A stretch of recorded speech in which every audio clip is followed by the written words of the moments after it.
Hi students, मैं Krishna Kumar zero physics के YouTube channel पे आपका स्वागत करता हूं। तो हम पिछले वीडियो में आपको ऑब्जेक्टिव का सेट 1 लेके आए थे, जो कि एग्ज़ाम के दृष्टिकोण से बहुत ही इम्पोर्टेंट था। तो इसी तरीके से हम आपके लिए आज दूसरा सेट लेके आए हैं और ये उससे भी महत्वपूर्ण है। तो आगे और भी वीडियो देखने के लिए आप हमारे चैनल पे बने रहिएगा। लगातार हम वीडियो अपलोड करते रहेंगे। तो समय को बिना लॉस करते हुए स्टार्ट करते हैं आज का ये दूसरा सेट। तो चलिए आइए दोस्तों, देखिए आपका पहला क्वेश्चन है। देखिए आपका पहला क्वेश्चन है, दूसरे सेट का पहला क्वेश्चन विद्युत धारा का, बहुत ही बेसिक सा क्वेश्चन है। विद्युत धारा का एसआई मात्रक होता है। दोस्तों ये आपको याद होगा कि विद्युत धारा का एसआई मात्रक कॉमन सा क्वेश्चन है, इसका होता है एम्पियर आंसर, यानी ऑप्शन नंबर ए। लेकिन ऑप्शन में कभी आपको उलझा भी सकता है, क्योंकि विद्युत धारा का जो होता है फॉर्मूला होता है I equal to Q by T. इसके अकॉर्डिंग देखिए क्यू का कूलम और टी का होता है आपका सेकेंड। तो कूलम पर सेकेंड भी दे सकता है, बट यहाँ कूलम पर सेकेंड ऑप्शन में है नहीं। इसी कारण से साइंटिस्ट एम्पियर के रिस्पेक्ट में एम्पियर हो जाएगा, यानी कि इसका आंसर हो जाएगा एम्पियर। तो चलते हैं अब अगले क्वेश्चन पे स्टूडेंट्स। तो अगले क्वेश्चन पे चलते हैं। तो अगला क्वेश्चन आपका है धारा घनत्व का एसआई मात्रक। देखिए धारा घनत्व का एसआई मात्रक, तो धारा घनत्व का एसआई मात्रक देखिए, धारा घनत्व सबसे पहले उसका फॉर्मूला ले आइए। तो धारा घनत्व का देखिए, धारा घनत्व का जो फॉर्मूला होता है वो पहले आप ले आइए। तो धारा घनत्व का जो फॉर्मूला होता है वो होता है J equal to I by A, यानी कि एकांक अनुप्रस्थ क्षेत्रफल वाले किसी चालक तार में जो करंट प्रवाहित होता है उसी को कहते हैं हम धारा घनत्व, सूचित करते हैं J से। अब देखिए इसके अकॉर्डिंग इसका मात्रक क्या हो जाएगा। तो देखिए I है तो I का हो जाएगा एम्पियर, बाय तो बाय यानी पर, नीचे में एरिया है तो एरिया का हो जाएगा मीटर स्क्वायर, तो यानी एम्पियर पर मीटर स्क्वायर। तो इसको अकॉर्डिंग हम देख लेते हैं ऑप्शन में। तो देखिए ampere per metre square option number C में आपका आ रहा है। तो यानी कि इसका आंसर हो जाएगा स्टूडेंट्स ऑप्शन नंबर सी, यानी एम्पियर पर मीटर स्क्वायर। तो चलते हैं अब तीसरे क्वेश्चन पे। तो तीसरा क्वेश्चन आप देख लीजिए। तीसरा क्वेश्चन न्यूमेरिकल बेस्ड है। तो देख लीजिए, घबराना नहीं है कि न्यूमेरिकल बेस्ड है, क्या करेंगे नहीं करेंगे, देख लीजिए अच्छे से, कुछ नहीं है। देखिए एक चालक तार में प्रवाहित धारा 1 एम्पियर है। प्रवाहित धारा कितना एम्पियर है? 1 एम्पियर। यानी किसी चालक तार में 1 एम्पियर धारा प्रवाहित किया गया, जैसे चालक तार में 1 एम्पियर धारा प्रवाहित किया गया, ठीक है, 1 एम्पियर धारा। अब देखिए तो प्रति सेकेंड, तो यानी कि 1 सेकेंड, प्रति सेकेंड जब बोलेगा ना दोस्तों तो याद रखिएगा 1 सेकेंड, यानी कि प्रति सेकेंड मतलब 1 सेकेंड में प्रवाहित इलेक्ट्रॉन की संख्या, यानी कि नंबर ऑफ इलेक्ट्रॉन पूछ रहा है, यानी इलेक्ट्रॉन की नंबर पूछ रहा है, मतलब कितना इलेक्ट्रॉन।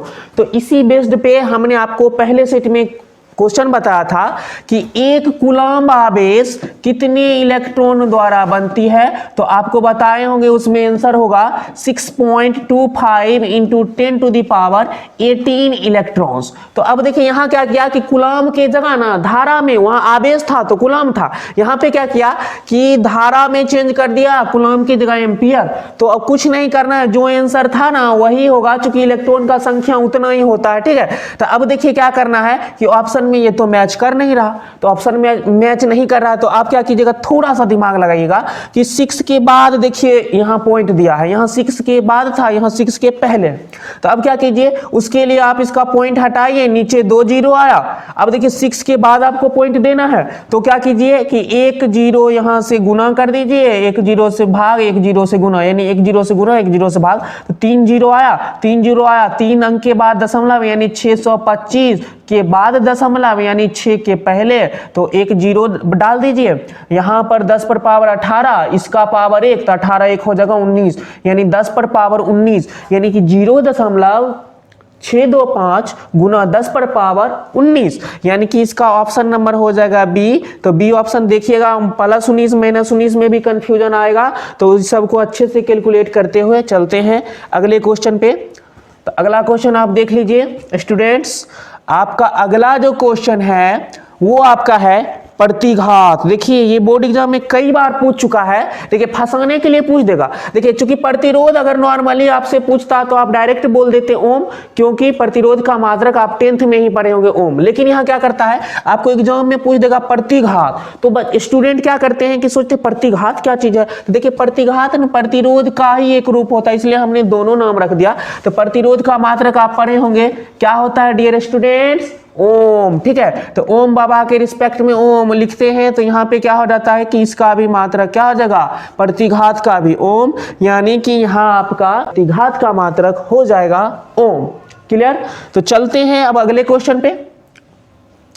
अगला क्वेश्चन आपका है विशिष्ट प्रतिरोध। देखिए ये 10th में भी बहुत फेमस क्वेश्चन है, 10th में भी पूछता है। देखिए विशिष्ट प्रतिरोध, इसी का दूसरा नाम है स्टूडेंट्स प्रतिरोधकता। तो देखिए इसका मात्रक क्या होता है, इसका आपको ऐसा मात्रक पूछ दिया, तो इसके लिए आपको प्रतिरोधकता का फॉर्मूला आना चाहिए। देखिए R इक्वल टू एक फॉर्मूला होता है रो L बाय ए, तो इसी में रो एक नियतांक होता है जिसे प्रतिरोधकता कहते हैं। यहाँ से रो का फॉर्मूला लाइएगा तो हो जाएगा आपका A इंटू आर, बाय के नीचे L। तो अब देखिए A मीन्स हो गया एरिया, एरिया का होता है मीटर स्क्वायर, एल का हो जाएगा मीटर, इंटू प्रतिरोध का हो जाएगा ओम बाबा। ठीक है, अब देखिए यहां से क्या कर दीजिए, यहां से 1 मीटर से 1 मीटर गया तो ओम, बगल में मीटर, तो यानी रो का मात्रक क्या हो जाएगा, ओम मीटर हो जाएगा। तो अब देखिए ओम मीटर किसमें ऑप्शन में मैच कर रहा, तो ओम मीटर ऑप्शन मैच कर रहा है ए नंबर, तो यानी इसका आंसर हो जाएगा आपका ए। यानी याद रखिएगा विशिष्ट प्रतिरोध हो या प्रतिरोधकता, सबका जो होता है ऐसा ही मात्रक क्या होगा, दोनों का ओम मीटर ही होगा, दोनों अलग अलग नाम से है। ठीक है, चलते हैं अगले क्वेश्चन पे स्टूडेंट्स। तो आपका अगला क्वेश्चन देखिए, देखिए ये जो क्वेश्चन है बोर्ड एग्जाम में कई बार पूछ चुका है, बहुत ही फेमस क्वेश्चन है। देखिए आदर्श ए मीटर का प्रतिरोध क्या होता है, कई बार बोर्ड एग्जाम में पूछ चुका है। तो देखिए आदर्श ए मीटर, सबसे पहले जानिए आदर्श, आदर्श मतलब क्या होता है, सीधा साधा आदमी जो इधर उधर नहीं करे, ठीक है, आदर्श व्यक्ति। ठीक है, उसी तरीके से ए मीटर आदर्श, यानी ए मीटर का काम होता है कि परिपथ में प्रवाहित होने वाली धारा को मेजरमेंट करना, यानी धारा को मापना। तो देखिए एक ए मीटर है, धारा सही सलामत जब माप देगी तब उसको बोलते हैं आदर्श मीटर। अगर मान लेते किसी में 5 एम्पियर धारा प्रवाहित हो रहा परिपथ में, अगर ये 5 एम्पियर आपको माप के दिया तब आप बोलिएगा कि हमारा ए मीटर जो है वो आदर्श है। यदि ए मीटर धारा सही सलामत नहीं मापेगा तो सोचिएगा आदर्श ए मीटर नहीं है। तो आदर्श ए मीटर धारा तभी सही सलामत मापेगा जब इसमें प्रतिरोध नहीं होगा, यानी इसका प्रतिरोध शून्य होगा। इसका प्रतिरोध क्या होना चाहिए, शून्य होगा, तभी ये धारा सही सलामत मापेगा। तो यानी आदर्श ए मीटर का प्रतिरोध कितना होता है डियर स्टूडेंट्स, तो होता है 0। ठीक है, कई बार बोर्ड एग्जाम में पूछ चुका है। लेकिन देखिए करता क्या है कि एग्जाम में आदर्श ए मीटर की जगह आदर्श वोल्ट मीटर भी पूछ देता है। यदि इसके प्लेस पे अगर आदर्श वोल्ट मीटर का प्रतिरोध पूछेगा तो उसका आंसर अनंत होता है। तो आपको एक ही क्वेश्चन में 2 क्वेश्चन हमने बता दिया। अगर ए मीटर की जगह वोल्ट मीटर पूछ देगा तो अनंत हो जाएगा, अगर ए मीटर रहेगा तो शून्य। ठीक है, अगले क्वेश्चन पे चलते हैं स्टूडेंट्स। तो आपका ये अगला क्वेश्चन है, देखिए लेंज का नियम संबद्ध है। देखिए जितना भी क्वेश्चन आपको हम करवा रहे हैं स्टूडेंट्स, ये सारे के सारे बहुत ही महत्वपूर्ण प्रश्न है। अगर आप इसको एक बार पढ़ लिए तो एग्जाम में निश्चित रूप से आपको 95 to 98% आने वाला है ऑब्जेक्टिव में। तो देख लीजिए लेंज का नियम संबद्ध है। तो लेंज का नियम जो संबद्ध है वो ऊर्जा से संबद्ध है। ये आप लोग बेसिक क्वेश्चन है, ये पढ़े होंगे, इसमें ज्यादा है नहीं कुछ। ठीक है, लेंज का नियम जो संबद्ध होता है वो ऊर्जा से संबद्ध होता। चलते हैं, ऑप्शन नंबर सी हो जाएगा इसका आंसर। अगले क्वेश्चन पे चलते हैं। आपका अगला क्वेश्चन जो है वो देख लेते हैं।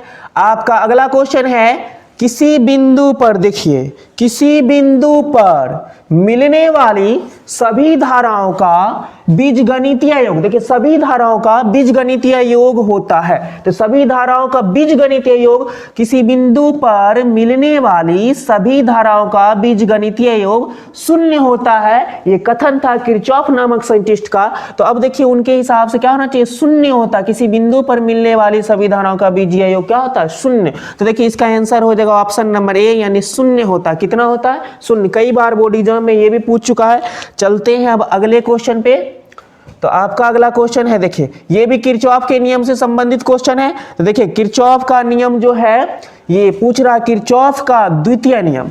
यहाँ पर हम स्टूडेंट्स आपको एक चीजें समझाना चाहेंगे कि ये किरचॉफ जो है ना, किसी किसी क्वेश्चन जब सेट होता है ना तो किरचॉफ के जगह किरखॉफ भी डाल देगा, ठीक है, किरहॉफ भी डाल देगा, बट उसका इंग्लिश जो है ना किरचॉफ ही रहता है, ठीक है। तो हमने किरचॉफ को एक ही नाम लेके रखा है, ठीक है। तो किरचॉफ, उस पर आप ध्यान दे दीजिएगा क्वेश्चन पे, ठीक है। तो किरचॉफ का जो द्वितीय नियम है वो संबद्ध होता है, आप पढ़े होंगे थ्योरी। तो किरचॉफ का दूसरा नियम जो संबद्ध होता है वो ऊर्जा संरक्षण सिद्धांत से संबंध होता है, यानी ऊर्जा संरक्षण नियम इसका आंसर होगा। यदि एग्जाम में आपको किरचॉफ का प्रथम नियम बोलेगा किससे संबद्ध है, तो प्रथम नियम जो होता है वो आवेश संरक्षण से होता है, ठीक है। तो यहां पर द्वितीय पूछा तो ऊर्जा, अब प्रथम पूछेगा तो आवेश, तो दोनों में से कोई एक क्वेश्चन डाल देता है, ठीक है, या तो द्वितीय नियम पूछेगा या तो प्रथम। तो हम एक ही क्वेश्चन में आपको दो दो क्वेश्चन करवा दे रहे हैं। यहाँ पे प्रथम पूछेगा तो आवेश संरक्षण, द्वितीय पूछेगा तो ऊर्जा संरक्षण, ठीक है। तो चलते हैं अब अगले क्वेश्चन पे। देखिए आपका अगला क्वेश्चन है डियर स्टूडेंट्स, विद्युत परिपथ। देखिए विद्युत परिपथ की शक्ति होती है। देखिए विद्युत परिपथ, ये एक ऐसा क्वेश्चन है सेकेंड ब्रांच का जो कि बार बार रिपीट किया है, कई बार बोर्ड एग्जाम में पूछ चुका है, तो इसको हम अच्छे से एक्सप्लेन कर देंगे। देखिए विद्युत परिपथ की शक्ति होती है, तो शक्ति मतलब क्या होता है, पावर। अब देखिए पावर को हम क्या करते हैं, W/T यानी वर्क अपॉन टाइम, ठीक है। अब क्या होता है कि ये देखिए आपका वर्क अपॉन टाइम जो हुआ, इसको क्या कीजिए, वर्क जो होता है ना W भी Q के इक्वल होता है बाय के नीचे T। तो देखिए Q/T को हम क्या लिख सकते हैं, I, चूंकि I इक्वल टू, तो P इक्वल टू होगा VI। तो अब देखिए मैच करवाइए, ऑप्शन में कहीं VI है, नहीं है, तो यानी कि VI, अभी इसको और चेंज करके लाते हैं। तो अब इसको जब चेंज कीजिएगा VI को, तो ओम बाबा के नियम के हिसाब से देखिए V इक्वल टू हम लिख सकते हैं IR, ठीक है। V के प्लेस पे लिख दीजिए IR, ठीक है, बगल में है I, तो इसके अकॉर्डिंग देखिए I से मल्टीपल होके हो जाएगा I²R। तो देख लेते हैं I²R कहीं है, तो I²R भी नहीं है, I²R² है। अगर I² रहता तो ये हो जाता। फिर आगे थोड़ा सोच लेते हैं। अब क्या करते हैं, ये V को भी ही रहने देते हैं, ठीक है, V को भी रहने देते हैं, I को इस बार चेंज कर देते हैं। जब V इक्वल टू IR हुआ तो I इक्वल टू V/R होगा, तो V/R। अब देखिए V को V से मल्टीपल कीजिए तो हो जाएगा V² बाय के नीचे R। तो इसके अकॉर्डिंग देखिए आपका आंसर हो जाएगा ऑप्शन नंबर C, यानी कि पावर का, यानी कि विद्युत शक्ति का जो होगा आपका परिपथ की विद्युत शक्ति वो V²/R। अगर ऑप्शन में ये भी रहता तो ये भी दोनों इस टाइप से दे देता। तो हमने तीन यहाँ पे सूत्र दिखा दिया आपको, जैसा लगे आप लोग स्क्रीनशॉट अपना लेके क्लियर कर सकते हैं कॉन्सेप्ट, ठीक है। अगले क्वेश्चन पे चलते हैं। तो देखिए आपका अगला क्वेश्चन है विद्युत वाहक बल की बीमा होती है। देखिए विद्युत वाहक बल की बीमा, देखिए विद्युत वाहक बल की जो बीमा होती है क्या होती है। देखिए विद्युत वाहक बल की बीमा, सबसे पहले आपको जानना होगा विद्युत वाहक बल है क्या। तो विद्युत वाहक बल है क्या, परिभाषा पे जाएंगे थोड़ा टाइम लगेगा, तो इसलिए देखते हुए कि आप पढ़े होंगे कि विद्युत वाहक बल जो होता है ना वो V के बराबर होता है, यानी विभवांतर के बराबर। तो इसका बीमा या मात्रक वही होगा जो V का मात्रक होगा। तो V इक्वल टू अभी जस्ट बताए W/Q। तो अब देखिए W मतलब वर्क, Q मतलब चार्ज। तो देखिए वर्क का होता है बीमा mL/2 T/-2। अब बाय के नीचे Q का बता चुके हैं, पहले सेट में AT होता है। अब देखिए AT के जगह पे IT भी होता है। तो देखिए कभी AT रहेगा कभी IT रहेगा। अगर AT डालिए तो देखिए इसमें ऑप्शन में A है, कहीं नहीं है। तो अगर ऑप्शन में A नहीं है तो AT हम नहीं डालेंगे, IT डाल देंगे। देख रहे हैं I है तो IT डाल देंगे। तो यहाँ पर IT डालिएगा तो I अब जाएगा ऊपर, तो I/-1, T जाएगा ऊपर तो T/-1, -2 पहले से है, ये जब ऊपर जाएगा तो -3 हो जाएगा। तो अब देखिए m को m रहने दीजिए, L/2 T/-2, नीचे वाला एक जाएगा ऊपर, तो यानी कि T/-3, I/1 ऊपर जाएगा तो I/-1 एक ही जगह I है तो I/-1, यानी कि ऑप्शन नंबर देख लीजिए कौन सा मैच कर रहा, ऑप्शन नंबर डी आपका मैच कर रहा। देखिए m L/2 T/, देखिए -3 I/-1, तो यानी ऑप्शन नंबर डी आपका हो जाएगा आंसर। तो बहुत ही अच्छा क्वेश्चन था, ठीक है। तो विद्युत वाहक बल की बीमा। तो अगले क्वेश्चन पे अब चलते हैं हम। अगला क्वेश्चन देख लीजिए आप। अगला जो क्वेश्चन है आपका वो है व्हीटस्टोन सेतु से तुलना किया जाता है। तो देखिए व्हीटस्टोन सेतु, व्हीटस्टोन नामक साइंटिस्ट ने अपना एक ब्रिज बनाए थे, उनके अकॉर्डिंग वो क्या किए थे, प्रतिरोध का तुलना किए थे। किसका तुलना किए थे, प्रतिरोध, 4 प्रतिरोध बनाए थे, उसका तुलना किए थे। तो सीधा सीधा इसका आंसर प्रतिरोध हो जाएगा। ये तो बेसिक सा क्वेश्चन है, यानी व्हीटस्टोन सेतु से तुलना किया जाता है किसका, प्रतिरोध का। तो यानी इसका ऑप्शन नंबर ए हो जाएगा, प्रतिरोध का। चलते हैं अब अगले क्वेश्चन पे। अगला आपका जो है क्वेश्चन है डियर स्टूडेंट्स, विद्युत हीटर। देखिए बेसिक सा क्वेश्चन, बहुत बार एग्जाम में पूछा कि कुंडली किस तत्व का बना होता है, ठीक है, या किस तत्व का व्यवहार किया जाता है हीटर की कुंडली में। तो देखिए हीटर की कुंडली में आप लोग जानते होंगे ऑलरेडी पहले से भी कि नाइक्रोम जो होता है ना, नाइक्रोम, उस मिश्र धातु का व्यवहार किया जाता है। नाइक्रोम जो होता है ना, वो निकेल और क्रोमियम से मिलके बना होता है। कभी कभी ये भी पूछ देता है नाइक्रोम किसका मिश्र धातु है, तो निकेल और क्रोमियम का, ठीक है। तो याद रखिएगा निकेल से बनता है हीटर की कुंडली, और ये जो होता है निकेल और क्रोमियम से मिलके बनता है, ठीक है। तो ऑप्शन नंबर डी हो जाएगा। अब चलते हैं अगले क्वेश्चन पे स्टूडेंट्स। तो आपका अगला क्वेश्चन है, देखिए आपका अगला क्वेश्चन, देखिए आपका अगला क्वेश्चन है किलोवाट घंटा, यानी कि किलोवाट आवर। तो किलोवाट घंटा किसका मात्रक है, तो देखिए किलोवाट जो है किसका मात्रक है, तो किलोवाट घंटा जो होता है ना स्टूडेंट्स, वो ऊर्जा का होता है, ऊर्जा का। याद रखिएगा ऊर्जा का, ये नहीं कि घंटा लगा हुआ तो इसका हो जाएगा। ये जो होता है विद्युत ऊर्जा का व्यावसायिक मात्रक भी कभी कभी पूछ देगा क्या होता है, तो किलोवाट घंटा, या ऊर्जा का यह मात्रक होता है किलोवाट घंटा, ठीक है। बेसिक सा क्वेश्चन था ये, यानी कि इसका ऑप्शन नंबर बी हो जाएगा, किलोवाट घंटा ऊर्जा का है, ठीक है। अगले क्वेश्चन में चलते हैं हम।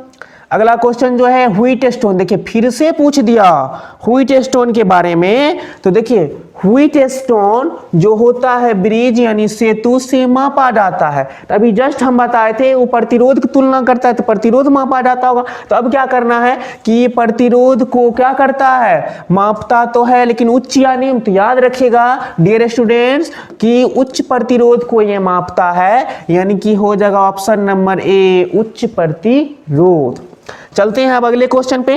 तो आपका अगला क्वेश्चन जो है वो आपका है, जब किसी, देखिए ये भी बोर्ड एग्जाम में कई बार पूछ चुका है, जब किसी एमीटर को संट किया जाता है। ध्यान दीजिएगा संट से क्वेश्चन निश्चित रूप से पूछता है, ठीक है। जब किसी एमीटर को संट किया जाता है तो इसकी माप सीमा। तो देखिए जब किसी एमीटर, तो एमीटर है इसको संट किया जाता है। संट करना मतलब क्या, इसके साथ समांतर क्रम में एक प्रतिरोध जोड़ना। तो जब हम किसी एमीटर को संट करते तो इसका क्या हो जाता है, माप सीमा बढ़ जाता है, यानी कि बढ़ती है, आंसर हो जाएगा यानी ऑप्शन नंबर बी। तो माप सीमा बढ़ जाती है, यानी मापने की कैपेसिटी बढ़ा देता है संट, ठीक है। तो चलते हैं अगले क्वेश्चन पे। अब आपका अगला जो क्वेश्चन है वो है, देखिए एमीटर से ही संबंधित है। तो आपका अगला क्वेश्चन हो गया तप्त एमीटर। देखिए तप्त मतलब क्या होता है, तप्त मतलब होता है थोड़ा सा गर्म, हीट, ठीक है। तो तप्त एमीटर मापता है। तो तप्त एमीटर जो मापता है वो धारा का वर्ग माध्य मूल मान मापता है, यानी कि धारा का IRMS वैल्यू। तो देखिए आप लोग पढ़े होंगे अगर कोर्स वाइज, तो IRMS यानी कि इसको बोलते हैं प्रत्यावर्ती धारा। R मतलब होता है रूट, M मतलब होता है मीन, S मतलब होता है स्क्वायर, इसी को बोलते हैं हिंदी में धारा का वर्ग माध्य मूल, ठीक है। तो इसका देखिए एक फॉर्मूला भी कभी कभी एग्जाम में पूछता है कि IRMS इक्वल टू क्या होता है, I0 बाय √2 होता है, ठीक है। तो इसका फॉर्मूला भी कभी कभी हमने तो 2 क्वेश्चन बता दिया इसमें कि तप्त एमीटर क्या मापता है, तो धारा का वर्ग माध्य मूल, और पूछेगा कि धारा का जो होता है RMS वैल्यू क्या होता है, तो I0 बटा √2। कभी कभी ये भी पूछ देता I0 IRMS का कितना गुना होता है, तो देखिए बाइक में है, इधर आके गुना √2 गुना हो जाएगा, ठीक है। तो एक में ही 2-3 क्वेश्चन आपको स्टूडेंट्स हम सॉल्व कर देते हैं। अगर आप कॉन्सेप्ट वाइज देखिएगा तो अच्छे से आपको अलग भी क्वेश्चन मिल जाएगा, ठीक है। चलते हैं आगे अगले क्वेश्चन में। देखिए ये भी क्वेश्चन बोर्ड एग्जाम में बार बार पूछता है, चूंकि इसमें बच्चे अक्सर फंस जाते हैं। क्यों, चूंकि इसमें नाम में ना थोड़ा सा कंफ्यूजन हो जाता है बच्चे को। देखिए ताप बढ़ने से अर्धचालक का प्रतिरोध, देखिए होता क्या कि स्टूडेंट चालक और अर्धचालक पे ध्यान नहीं देके ऑप्शन कुछ भी मार देता है, घटता है बढ़ता है, ध्यान नहीं देता है। देखिए अगर पूछेगा ना ताप बढ़ने से चालक का प्रतिरोध, तो देखिए अगर चालक रहेगा ना तब ताप बढ़ाया तब उसका प्रतिरोध भी बढ़ता है, यानी ताप बढ़ाया तो प्रतिरोध बढ़ता है, यानी ताप के समानुपाती होता है प्रतिरोध चालक का। लेकिन यहाँ स्टूडेंट चालक नहीं पूछा है, ये अर्धचालक है, अर्धचालक में उल्टा होता है, यानी चालक का प्रतिरोध ताप बढ़ने से बढ़ा तो अर्धचालक का प्रतिरोध घटता है। याद रखिएगा अर्धचालक का प्रतिरोध ताप बढ़ने से घटता है। तो दो क्वेश्चन आपको आ गया, यानी पूछता इसी की जगह ताप बढ़ने से चालक का प्रतिरोध तब बोलते बढ़ता है, अर्धचालक पूछ दिया तो घटता है। चलते हैं अब अगले क्वेश्चन पे। देखिए अब आपका अगला क्वेश्चन है इलेक्ट्रॉन के अपवाह वेग। देखिए ये तो रटने वाला क्वेश्चन है, ठीक है। इलेक्ट्रॉन के अपवाह वेग की कोटि होती है, तो देखिए इलेक्ट्रॉन के अपवाह वेग की कोटि, तो देखिए ये इलेक्ट्रॉन के अपवाह वेग की जो कोटि होती है 10⁻⁻5 मीटर प्रति सेकेंड होती है। और किसी किसी बुक में ऑप्शन में भी रहेगा 10⁻⁻4, तो देख लीजिएगा -4 किसी में दे देता -5, अब अक्सर -5 ही आपको मिलेगा, ठीक है। तो याद रखिएगा -5 होता ना कि +5, ये याद रखिएगा, क्योंकि अपवाह वेग का मान छोटा होता है इसलिए माइनस में वैल्यू होता है। चलते हैं अब अगले क्वेश्चन पे, ठीक है। अगला आपका ये क्वेश्चन है प्रतिरोधकता के ताप गुणांक। देखिए पिछले बार पूछा था एग्जाम में, देखिए प्रतिरोधकता के ताप गुणांक जो है, ठीक है, प्रतिरोधकता के ताप गुणांक का आपका पूछ दिया SI मात्रक। तो देखिए प्रतिरोधकता का ताप गुणांक का जो SI मात्रक होता है वो होता है डियर स्टूडेंट्स केल्विन इनवर्स। क्या होता है? केल्विन इनवर्स, इसको पढ़ते हैं केल्विन पर पावर -1 केल्विन इनवर्स। तो देखिए प्रतिरोधकता के ताप गुणांक का बेसिक सा क्वेश्चन था, केल्विन इनवर्स होता है, ठीक है। तो पिछले हम सेट में आपको 20 ऑब्जेक्टिव बताए थे, अच्छा रिस्पांस आया, आपका बहुत सारा प्यार मिला, ठीक है। तो उसी को देखते हुए हमने आपके लिए दूसरा सेट ये प्रोवाइड करवा दिया। आप लोग, हमें आशा है कि अच्छे से तैयारी कर लीजिएगा, एग्जाम में आपको अच्छा मार्क्स आए। आपके लिए फिर एक क्वेश्चन हम दे रहे हैं जो कि क्वेश्चन नंबर 21, वो आप खुद से घर में अपना कर लीजिएगा और कमेंट में हमें जरूर बताइएगा स्टूडेंट्स, तो इससे हमको, ठीक है। तो आपके लिए हम एक क्वेश्चन डालते हैं, आप लोग स्क्रीनशॉट लेके अच्छे से सॉल्व करके आप हमको कमेंट में जवाब जरूर भेजिएगा। तो चलिए अगला क्वेश्चन आपके लिए हम दे दिए हैं, तो अगला क्वेश्चन बना के आप लोग कमेंट में जरूर बताइएगा। तो अगले वीडियो के लिए लगातार बने रहिएगा जीरो फिजिक्स क्लास के यूट्यूब चैनल पे। तो प्यारा सा चैनल आपका जीरो फिजिक्स यूट्यूब चैनल, तो आपके लिए लगातार हम लोग तत्पर रहेंगे और आगे आपके कार्यभार के लिए हम लोग प्रयास करते रहेंगे कि आपका फिजिक्स बहुत अच्छे तरीके से बूस्टअप हो जाए। तो चलिए दोस्तों चलते हैं, आज का ये वीडियो सेशन शुरू।